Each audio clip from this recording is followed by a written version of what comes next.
Hello, my name is Patty Guerrero Deabovi, and I am with United Methodist Communications. A little bit about me. I have been in branding and marketing for the last 20 years with a background in secular and faith-based marketing. As part of the agency here at United Methodist Communications, I lead the marketing group focusing on strategic storytelling across channels to strengthen the church communication and expand its reach and support growing multicultural and bilingual outreach. This workshop is designed to equip clergy, laity, and volunteers with practical branding and communication skills to effectively convey your church's unique identity across both digital and traditional media. A little overview about the workshop. We're going to cover areas such as identifying your unique brand, reflect on what makes your church special and who you serve, developing your brand identity, learn simple ways to choose your logo, colors, and fonts, crafting your brand message, write a clear mission, vision, or tagline to unify your church, and then implementing your brand. Use your brand consistently on your website, your social media, and print materials, and then dig into how to create a local church marketing plan. Our ultimate goal here is to help your church share its message clearly and confidently so you can love boldly, serve joyfully, and lead courageously in your community. So, understanding branding. What is branding? To quote Coca-Cola, Fortune 50 global brand, branding is the promise you make to people about who you are and what they can expect from you every time they interact with you.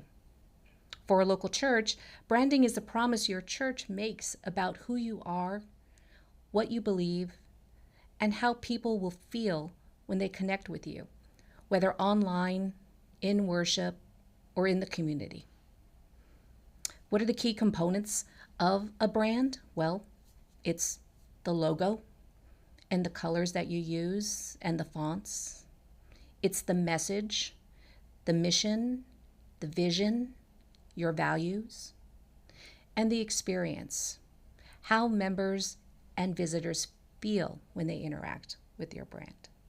The role of branding for a church is outreach and engagement. Think a little bit about how your church's brand can communicate everything through your website, your signage, your community outreach. Help people experience a community that loves boldly, serves joyfully, and leads courageously, ultimately guiding them to become disciples of Jesus Christ and to transform the world with compassion and hope. So, identifying your church's unique brand. This is a slide for you to go back to your church, home church, and with your community and reflect on 3 questions that will help you get started in creating and scoping out your unique brand. Think about what makes your church unique. Is it community dinners for neighbors? Is it uplifting gospel and contemporary music? Your church might have an amazing choir or youth band that you want to promote. Think about the outreach you do in your community through local schools. Or does your church just feel like a family and that is unique to you? What are your church's core values? Ask your group, ask your members and other laity, is your church welcoming to everyone? Are you serving with compassion? Are you growing in faith together? Are these values that you want to share? Is it justice and inclusion for all? Or is it nurturing children and youth? Think about your audience in your community. And when we say audience, think about the community and the people that live there. Are they young families? Are they older adults seeking community? Or are they people experiencing homelessness? Or college students? You might have a university next to you where students are away from their home church and need to find a church while they are away from family. Think about people who are disconnected from the church as well. Discuss this with your team. Talk about how you as a church are unique, your values, and your community. This is an area where it involves not just one person, but your entire team of members to sort that out. And it is a work, it is a project. Developing your brand identity. Okay, so what is brand identity? Brand identity is how your church looks and feels to people, including your logo, colors, and fonts. These visual elements help people recognize your church quickly and feel at the heart of who you are. What are some of the elements of brand identity? Explained very simply. Your logo. It's a symbol or a design that represents your church. Why it matters? It is often the first thing people see on your website, your sign, or your shirts. Best practice, keep it simple, clear, and easy to recognize, even when it's small. Think about the colors that you use in your brand, in your signs, in your flyers, in your social media. Why it matters? Think about blue feeling calm, or red feels bold and energetic. Don't get crazy with color. Think about 2 or 3 colors that reflect your church's mission and use them consistently. Fonts. These are the styles of letters you use in your printed and digital materials. Why it matters? Fonts can feel traditional, modern, playful, or serious, shaping how your message comes across. Best practice, choose simple, readable fonts and use the same one everywhere to keep your communication clear. Think about how you want people to feel and experience God's love and your message as a church as you communicate that across all your channels.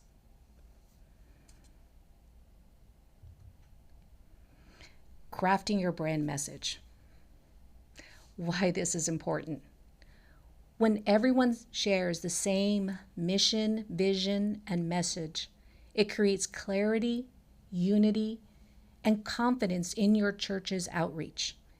It helps people in your community quickly understand what you care about and what makes your church special. Some of the key elements about your brand message are your mission and vision statements. Your mission is what God is calling your church to do right now. Your vision, what your hope your church and community will look like in the future because of your ministry. For example, a mission could be to welcome all people into a loving community where we grow in faith and serve others. An example vision, a community transformed by God's love, where all people thrive in hope and justice. Number 2, develop a tagline or a slogan, a short phrase that captures your church's heart and purpose, used on your website, your signage, and social media. Example, our denomination's tagline, open hearts, open minds, open doors. Universally known. When you see the logo, the cross and flame logo with our tagline, you know it's a United Methodist Church. Think about communicating your brand story. This is how you share why your church exists, what you care about, and how you serve your community. Use simple words that anyone can understand, focusing on God's love and your church's unique way of showing it. As you think about your church's mission, vision, and message, what words or phrases best express who God is calling your church to be? And how can we communicate this clearly so that our clergy, laity, and members are unified in sharing it with others? And this is no easy task, coming up with the message. You have a lot of work to do. There's so many lenses and people in your church that all play a role in shaping that message. This is an area where you will work very hard and diligently, I'm sure, to craft the best message possible. Now the fun part, implementing your brand across the channels. You've done all the work. You've created your mission, your vision statement, your tagline, your logos. Now you need to make sure that you are consistent. This matters. Using the same logos, colors, fonts, and messages everywhere. People know it's you. It builds trust and confidence because your church looks organized and caring in how you communicate. Where should you use your brand? Here are the main places to keep your brand consistent. Your website, your homepage, your banners and headers on your page should use your church logo, colors, and tagline. Make sure the information is clear, updated, and welcoming. In your social media, use your logo as your profile picture. Keep your cover photos, posts, and events in your church colors and fonts all consistent when possible. Share posts that reflect your mission, your vision, values, and your brand message. Think about how you can use social media to tell the story of your church and the community that you serve. Printed materials such as bulletins, flyers, and newsletters. Add your logo. Use your chosen colors and fonts. Keep the wording consistent with your website and your social media so people get the same message everywhere. Write down your brand choices. Write down your logo, your colors, your fonts, your tagline. Keep them in a folder somewhere where everyone can access them so that we're all using the same logos. Share them with your church members and folks who are involved in communications. And review your materials monthly to keep them updated and aligned with your mission. Remember, branding is not about being fancy. It's about being clear, welcoming, and true to who you are as a church.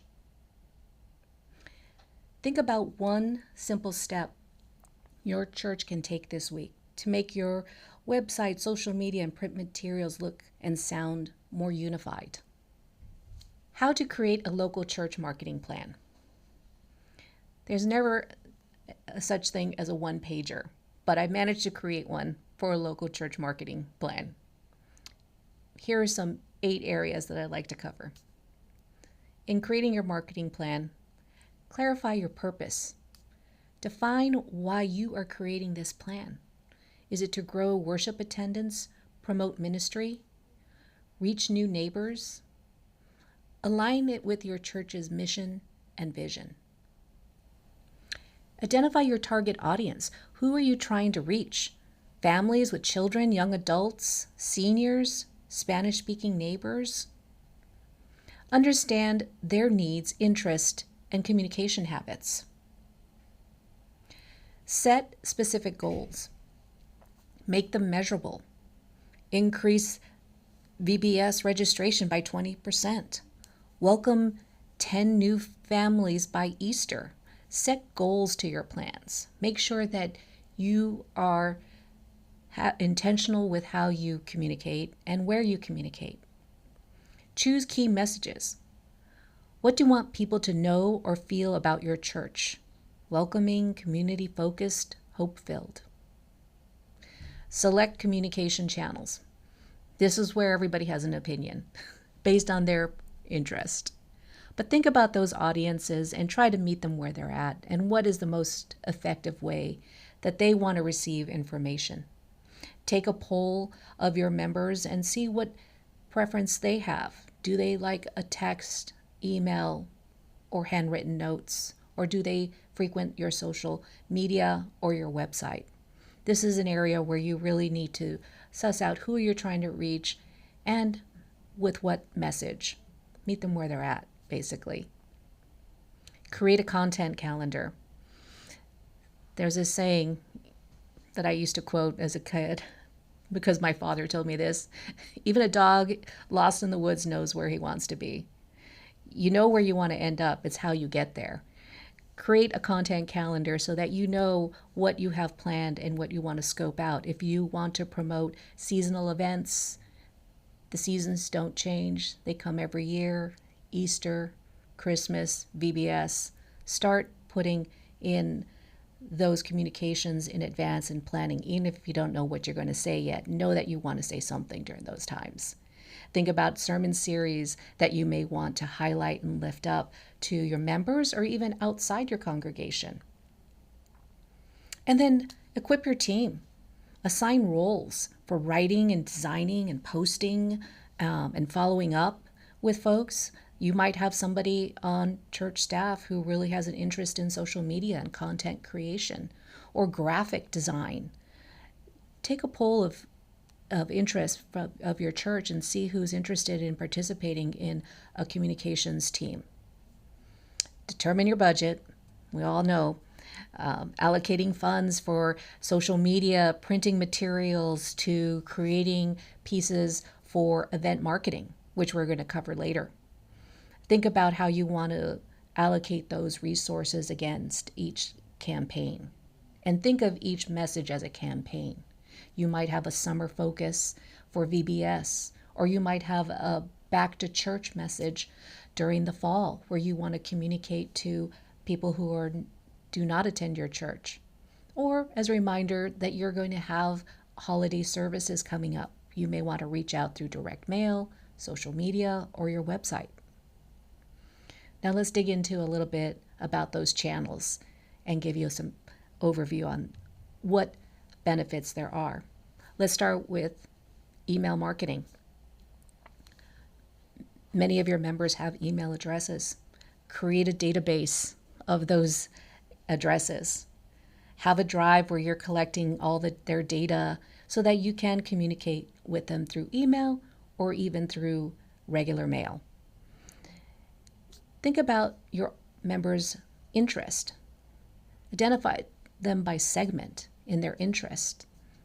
You might have a new visitor who's provided their email address. Think about how you're going to communicate them in a journey, in a communication journey of welcoming and letting them learn more about your church offerings and ministries and opportunities to volunteer. Email is a direct communication. It allows churches to communicate directly with their congregation and community, ensuring important messages reach their audiences promptly. It's an opportunity to provide an event announcement with special services or interests, or creating a more meaningful connection with recipients by storytelling, or even personalization. Tailor your message to your members specifically by addressing them by their first name. And think about automating some of your campaigns. You know that things are coming up in the year. Plan ahead.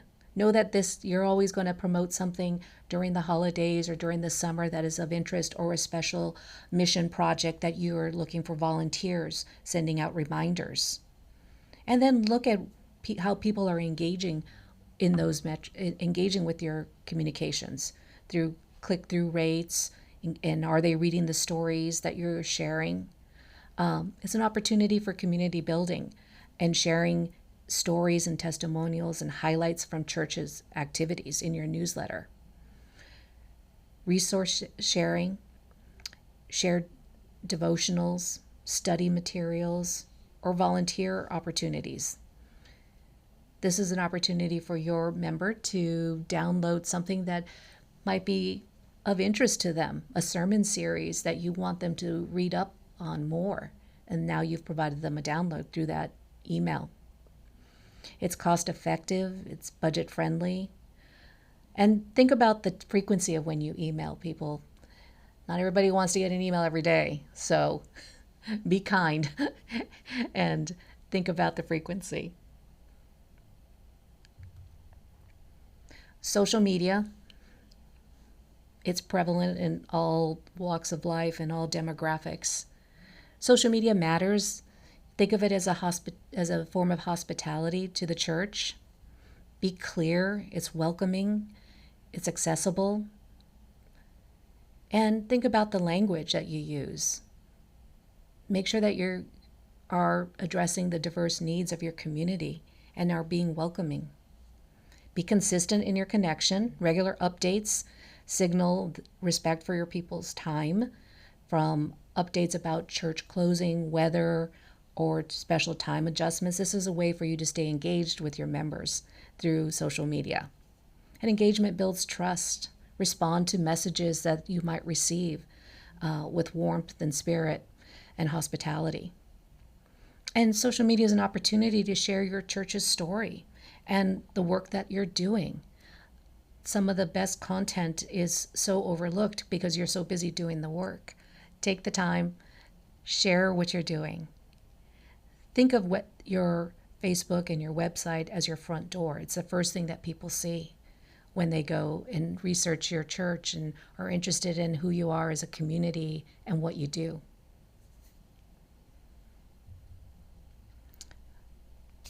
Some practical tips for Facebook. Less can be more. A small, faithful online presence can have real ministry impact.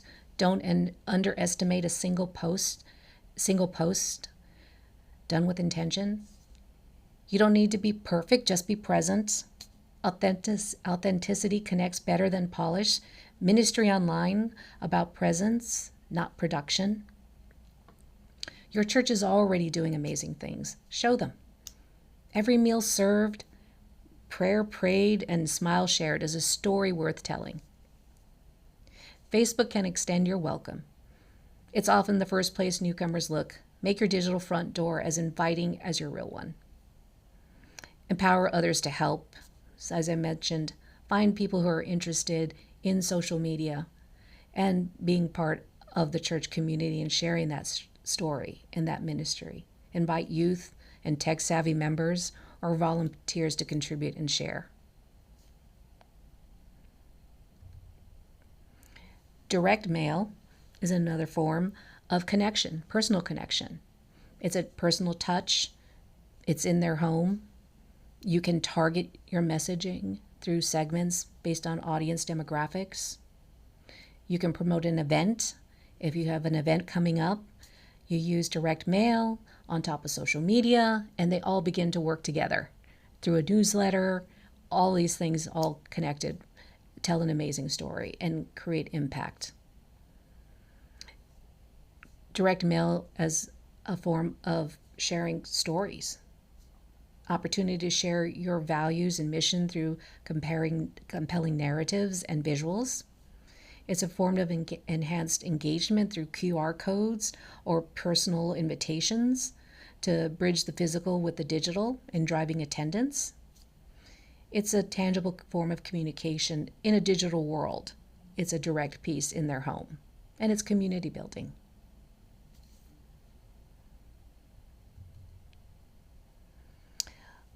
Local church marketing and events and planning events. All right. This is where, when you're looking at an event, you want to set clear goals. Know why you're at the event. To build awareness, invite to worship, promote a ministry, or connect with neighbors. Know your audience. Plan materials and messaging that speaks directly to the needs, hopes, and culture of those attending that event. Use welcoming language and visuals. Ensure your signage and giveaways reflect your church's hospitality and inclusiveness and identity. Train your volunteers as hosts. Equip booth and table volunteers to greet warmly, listen well, and invite without pressure. I'm sure that that's not a hard task, as we know.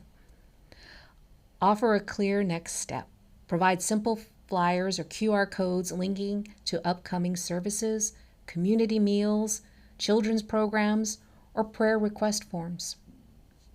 Follow up promptly. Reach out within a week to thank contacts for stopping by and extend an invitation to connect further.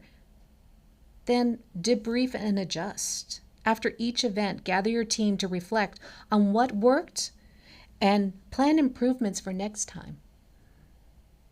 No event is the same, no experience is the same. Learn from each one and share.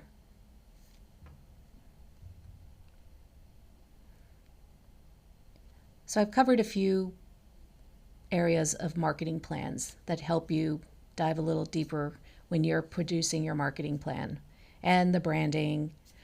What I want you to take away is that branding is more than a logo. It's how people experience your church's mission and values. Consistency matters. Using the same visuals and message builds trust and recognition. Start simple, small steps, like updating your website with your logo and colors, make a big difference. And plan. And know that how you start the year isn't how you end the year. Things change, so if your marketing plan has to change, don't freak out. It happens to all of us, including me. It's a matter of learning and having a great team that's there to support you, and as we are here for you. So with that, I will conclude and thank you for your time, and we will move on to our Q&A session.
What should we prioritize as we try to rebuild? We are working with the company to revitalize our website. Sticking with UMC brand colors, what other colors go with black, red, and gray? Well, one of my colleagues, Matt Orozco, who is our brand guy, he can definitely direct you on what are the complementary colors to black and red. Thankfully, those are pretty primary colors, so you won't find a lot of colors that conflict with that. Your website is your calling card.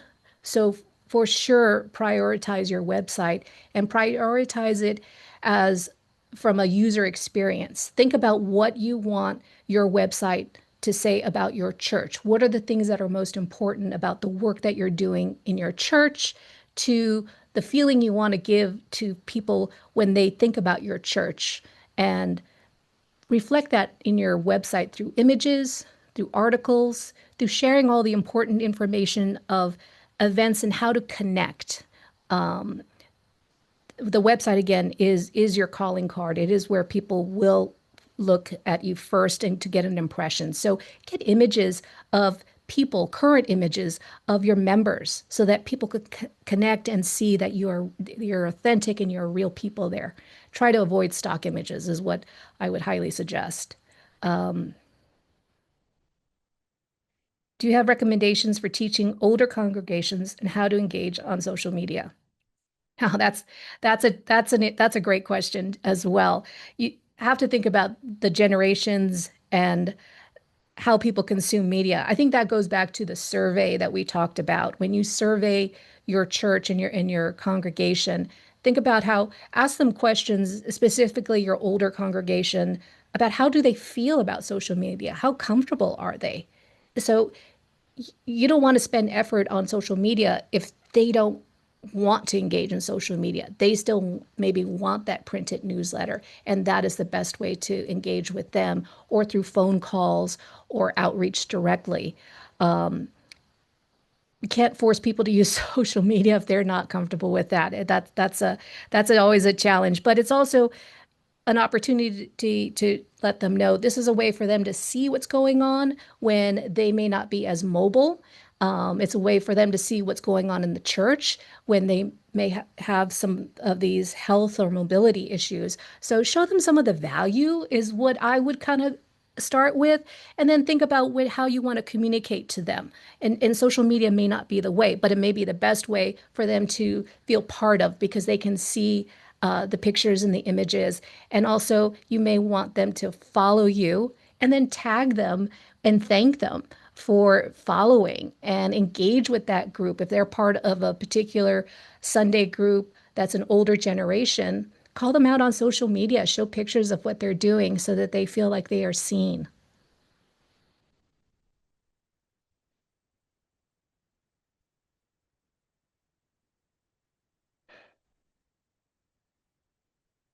So our the next question is, our church has a very common name, Aldergate. Do you have any tips on making us stand out in web searches? Oh my goodness, this is SEO, SEM. This is talk about the algorithms. Uh, it's not so much your name, it's your content. Think about what people are searching for, and look at your website first for analytics. You'll see if you're connected to Google Analytics, or if you have an idea of what your community is, what's going on in your community, be it youth, be it summer. People are searching for things like connection and community. And so it's not so much the church's name, it's more about the content of your website so that your church comes up. And don't forget Google My Business as well. Make sure that you claim your church so that when people are looking for a church near them, it comes up in Google Maps. Not to mention Find a Church, which is run by UMCOM here at the agency.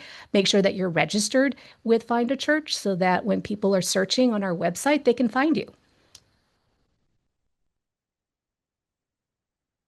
If the church uses images of people from the congregation on the church website, are releases necessary? By default, they are kind of already giving permission because they are members. But obviously, when it comes to children, you need to be mindful that you don't want to post images of children, of minors. I would just caution that. But I know typically if you're a member of the church and they know they're coming in and that there's going to be pictures taken, they're given awareness of that. So that's always a good practice to let people know in advance. And then they can maybe take you aside and say if they're not comfortable about it, they can talk to you about that directly.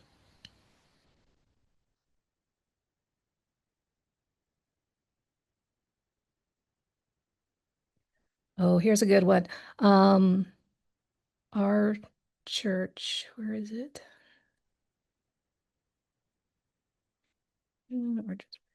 It's- our church is 98% over the age of 70. How can we grow our church in multiple age groups? Well, that is that's doing some research. I would look at your community, see if there is a college nearby. Think about the socio and economic makeup of your area and think about how you can do outreach at a festival, a fair where there's some young families, or think about your church and how you can make it more welcoming to a younger generation or a different group of people you're trying to reach in your community.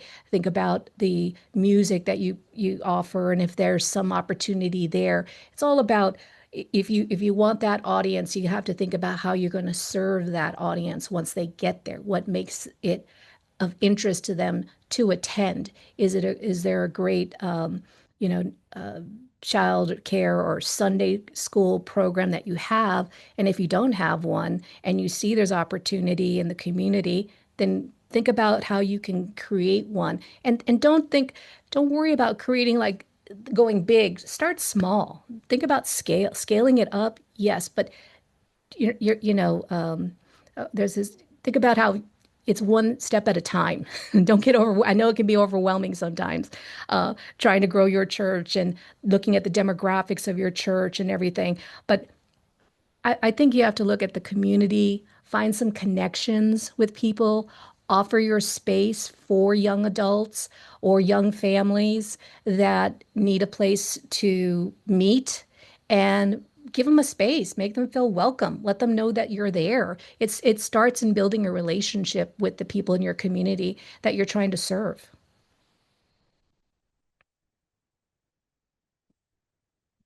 And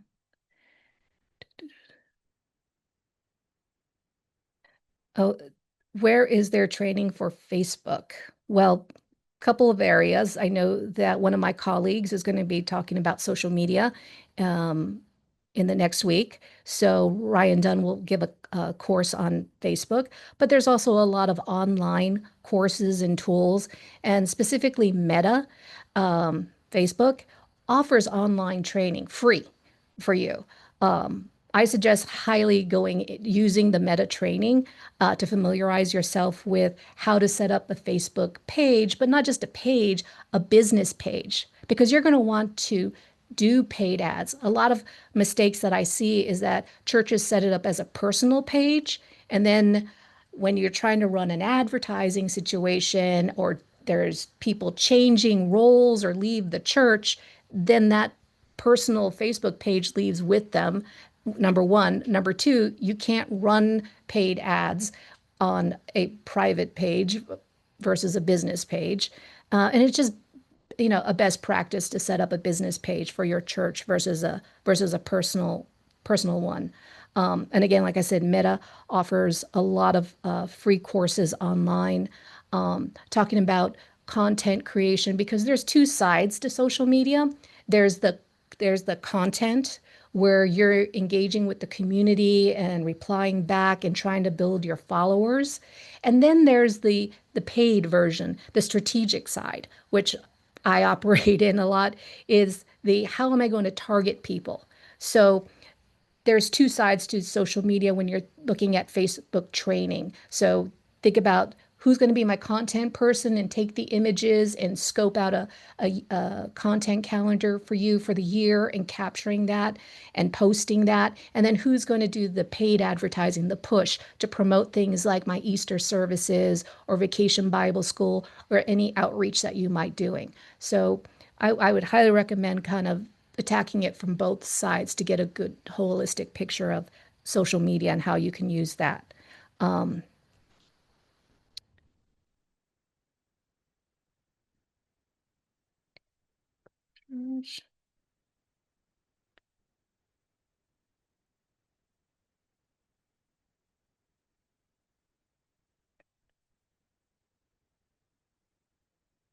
it says, will this Q&A also be available to us? And the answer is yes. So you are good there. What were the two church finders? Google My Church and okay, so there it's not Google My Church, it's Google My Business. So Google has a Google My Business section where you claim your church and your map, and you put in your info. Once you've claimed it, then you can start to populate it with who's your current pastor, service times, and a little bit about the church, and provide some images as well. So that is in Google My Business. Find a church. If you go to umc.org, up on the top right corner, there's a section called Find a Church. So click on that section, and that will guide you to updating your church information. So highly suggest going in there. We monitor that database. Our agency pushes and promotes Find a Church for the search engine so that people, when they are searching a church, they will, if you're registered, your church will come up on our website, umc.org or resourceumc.org.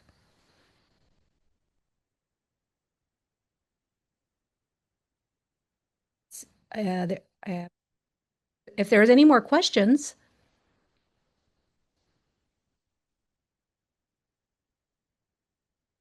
there we go. Oh, do churches have apps for their members to easily connect to their website? Well, getting an app requires having a good website first. Make sure that you have a really good, solid website that you're comfortable with and that you like it before you launch the app. Think about the user experience and what you want to get out of that app. There are app builders out there that you can hire people to do that. It's an investment. That's why I highly encourage you to make sure your website is exactly where you want it to be. Obviously, things change, but get it to a good space so that when when you are ready to create that app and that investment in an app, that everything flows right is what you want it to be. I have seen some apps out there. We don't have one right now, but we certainly can research that some more for you. And I think that's it for questions. I'll give you all 10 few more seconds. Well, thank you all so much for your time today and your questions. Please feel free to reach out to us. Oh, do we have another question here? Oh, oh, here we go. Oh, can you? Here we go. I'm sorry. Sorry, Christopher. I didn't see that one at the bottom. Can you share your process in coming up with your social media plan? Okay, great question. Thank you so much for asking that. So, what's the plan for social media? It starts with a content calendar. Think about the calendar year. Honestly, things don't change year to year. You know, you're always going to have Easter, Vacation Bible School, and Advent, and back to church. Even if you don't know what you have planned out, make sure that you've at least created space holders for those things and plan it in a way that doesn't overwhelm you. Do it at a quarter at a time. Scope out the first 4 months of the year in advance and think about January through April. That is the times, of the year where we're preparing for Easter. So think about how you lead up to Easter and think about the things that in your social media plan that your church is already doing in preparation for Easter. Could it be a special sermon series that you want to post and talk about on social media? Or is it an Easter egg hunt that you might be having at your church for youth in the community? So you'll want to plan that ahead. Talk to the leaders in your church who are doing those outreach programs or who may not even realize that this is an outreach opportunity. You have Easter every year, you have Vacation Bible School, or you just have a special Christmas service. Think about how you're already doing those things and put those in your content calendar for the year and invite people, create those events. So I a content calendar, a social media plan is really based on what your church is doing already. And I know the biggest challenge is going to be images. Make sure that you're trying to capture images of people at your church doing, the work, being part of the service. If it's pulling from last year's so that you can promote this year's because you're starting from zero, so be it. At least you have some people from your church representing your church in your social media plan. And as I mentioned earlier, think about engaging with the new followers of people who follow you on that journey as well. So a social media plan. And also it's not just Facebook. TikTok, there's Instagram, obviously. Think about the church congregation. If you have a younger segment, they're probably on TikTok and not on Facebook. That saying of like my parents use Facebook and I use TikTok. It's true. As a parent, trust me, it's true. Um, think about where your youth are engaging. They may not be on social media, but they're probably on TikTok or Instagram or Snapchat. So think about the demographics of your church and then line up that social media plan. You don't need to post exactly everything the same on the same channels because it won't resonate the same way. A Facebook post about the church being closed for weather, for instance. That's Facebook, or that's a text option that you might have. If you have your members' phone numbers, you'll text them that way. But think about the social media mix and the demographics of your church. So that could help you gauge where you want to spend your time the most, because it is a process of curation and being vigilant and consistent on social media. You can't abandon your social media for 6 months and then expect everybody to go, follow you. The algorithms are real. The more people are engaging with your social media channels, the more that it gets served up. And let's see if I got any more questions. Oh, we have issues connecting our IG to our Facebook. Is it worth it to just start a separate IG, or you can help us link them? Pretty please. You know what? This is live, and I'll be honest with you, we just had this issue with Facebook. Facebook can be wonky. They just disconnected our Instagram account, and we're trying to reconnect it as we speak. And don't give up is all I can say, and give it a little bit of time to connect that. If you have a Facebook business manager and you go to your pages section and you look at your linked accounts, that's where you'll be able to connect your Instagram situation there.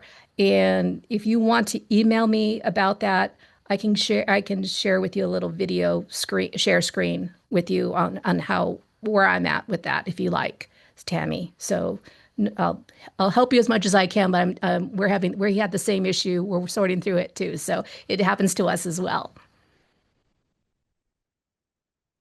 Love these questions that are coming in. Um, so I think that is a wrap. You have our email information. Thank you all for attending, and thank you for the fantastic questions, and all the best wishes to you and your marketing plans and everything that you do out there for your community.